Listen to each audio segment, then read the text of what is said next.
I was born in 1925. At home we just spoke German, but I was attending Polish school. Life was good. My parents were athletes. We were skiing, we were skating, we were swimming in the ponds in the area. I went to school, to public school. I never had any problem with anti-Semites because there were no Jews there, and we were part of the family. September 1st, 1939, the Polish president declares war on Germany. We were one of the very few families that had a radio, and the people were gathering outside the window to listen to that. It takes a few hours when all the town was on the move, because we were right on the border. They were afraid of the war, and people left the town. On the 19th of October, a bang on my door, on our door, they took my father. He turned to me as they were leading him away and said, "Take care of mother. When this is all over, we will meet right here, no matter where we are." Bank accounts were closed, we had no money, we had no income, but we were so loved in that community that people would bring us food, and just so we know that we belong. On March 6th, we had to go to a certain place. We packed our bags. My mother opened the drawers and closed them. Don't know where we're going. Don't know if we'll ever be here. He stood outside the door as we were leaving with the key in a hand and says, "Do I lock the door? It really doesn't matter." And so my sister, my mother, and I went to the neighboring town where we're supposed to meet. In the evening, they put us on trucks, unloaded us in a town in the middle of a square. We didn't know where we were. So now 30 families are sitting on the square, not knowing where we are, till the morning came. We didn't know that there was a curfew and the Jews were not allowed after 6 o'clock in the evening. In the morning, they came and asked us who we are, why we are there. We found ourselves in Jaworzno, that's not far from the city of Krakow, in a ghetto. Now, by now, they already have brought Jews from all the surrounding little towns. Well, luckily, there was a Jewish school that was no longer used because Jewish education was prohibited, and they gave each family one room. But we had absolutely nothing. But Jewish people have responsibility for each other, and people start to bring. This one brought a chair and a little table and some pots, and we kind of put together our lives in the ghetto. But we had no income at all. My father gone, and I started to look for some jobs. I worked for a furrier. I helped people with different chores. I would fix an electric iron, put it apart, put it together, get some money for it. And this is how we earned some money, because at the beginning, when we got the food vouchers, we didn't even have money to buy the food, so we would sell some on the black market, and we bought some food for it. And this was our life in the ghetto. It was 1941. The war between the Soviet Union and Germany broke out. And they decided that they have so many young people in the ghetto. The young German people were taken to the army, and they began to take young people out of the ghetto. First, they began with one son from each family. I think back of the times when if I would have now a family, sit with my family at a dinner table, do I decide which one of my children I let go, not knowing if I'll ever see it again. But the decision had to be made. And so they first took one son from each family, but it didn't take long when they took one by one all the young men. And they realized they also have women. In 1942 in February, my sister walking down on the town square was caught with many other girls and taken away. She didn't come home. We didn't know where she is. A few days later, we got a letter, a card, that she is in a labor camp in Sudetenland, which was at one time Czechoslovakia, now annexed by Germany. At least we knew where she was and that she was alive. It was the last night of Passover, April 11, 1942. Banging on the door, and they came to pick me up. My mother stands at the door. Her daughter gone, her husband gone, now they're taking away all she has. So there I am in that holding camp. And I found out where the office is of the commander, and he was known that for fun he would just come out and shoot anybody. I knock on his door, and he says, Herein, come in. He doesn't know who is outside. I walk in, he almost fell off the chair. What are you doing here? I came to ask you a favor. Oh, now he wants to know what the favor is. He's curious. My sister is in a camp in Oberaltstadt, and I'd like you to send me there. He says, I saw you working yesterday. You were washing the floor. You're such a good worker. I'll send you to a men's camp. You work in the kitchen. You'll have food. Now he worries about me. I said, thank you. I'd rather go to my sister. You'll die of starvation. I said, so we'll die together. Get out of here. The next day we stand like a slave market.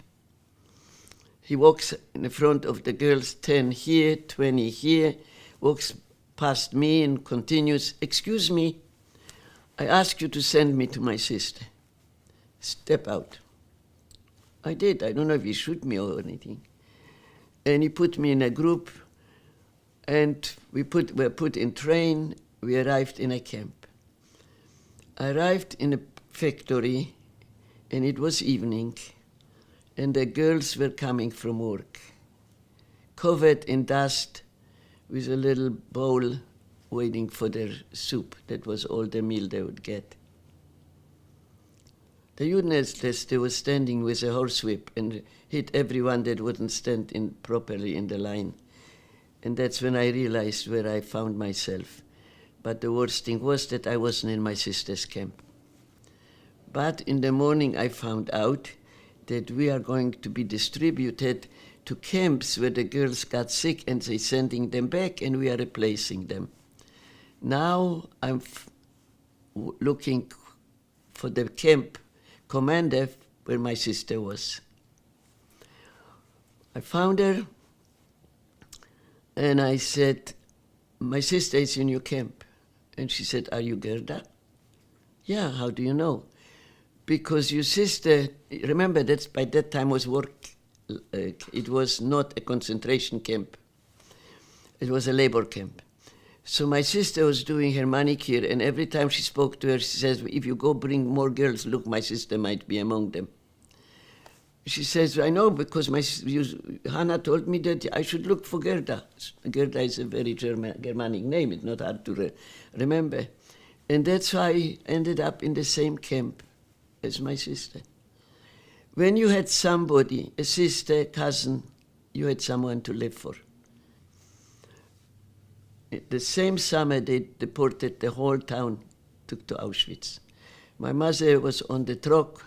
In the commotion, she jumped off the truck and hid in the Jewish cemetery. When everything calmed down, she had my letter and she knew what I did. And she went to Sosnowiec, to the camp, asked them to let them in. Of course, there was no problem. And she went right down to the office, as I wrote there the whole story, knocked on the door, and the dame did the same shtick. We stand in line after work. We are now in Sudetenland. We finished work to go to camp. The camp was a few kilometers away from factory. And one SS guard with a gun walks with a woman with a little suitcase. And as they come closer, it was my mother. A story you will never hear. But you had to have courage to do it because you don't know. he could have taken the gun and shot me. But somehow, something happened. So by, you know what we say, it's Pasher. And so the three of us were in camp, and now we for sure had to live for each other. 3 years of starvation and work and abuse.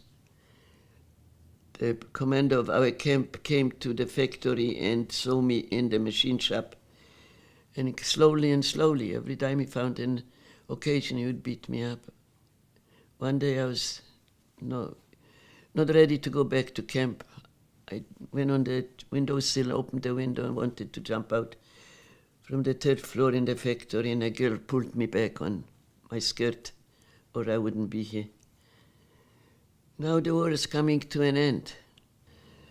And then it was May 9th. Actually, May 8th in the evening. We came back from work, and there, that Unterscharführer, we were always lined up to be counted. There was nowhere to go, but we were every day counted. And he walks up and down and he says, "How old are you?" 17. "How old are you?" 18. "Well, you're not getting any older. The camp is rigged with dynamite and we'll blow it up."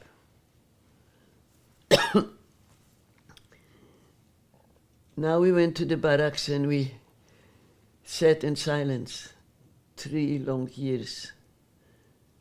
We were hoping and praying, and now the time came. Freedom is right there, and we won't be here. The night went by, nobody slept. I stood at the window in the morning and I hear footsteps. I said, "Girls, this is it." I knew that were soldiers marching. That's the end. As they come closer, they were British prisoners of war. The war was over and we didn't know it. The barracks of the guard was quiet. They escaped at night. They came to the gate, cut through the barbed wire and says, "Girls, you are free." The only word we understood was free because frei is in German. This was our liberation.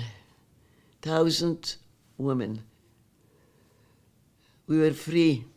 We walked out of the camp and stood outside the gate. Children that grew old, grew through hell, stand outside the gate alone, lost their childhood, no parents, no education, no money, and no country that wanted us. 4 years we were in a refugee camp. The United Nations Relief Agency was sending food, and the Jewish Agency was bringing in clothing that they collected in the United States and Canada. And there we were. Many of our survivors went illegally to Palestine. Some made it, some didn't. My sister was on the boat Exodus, taken by the British from Haifa back to Germany to a camp, put behind barbed wires again. And my mother and I just stayed and had nowhere to go. And we finally, when Israel became a state, went to Israel. And from Israel we came to Canada, the best country in the world.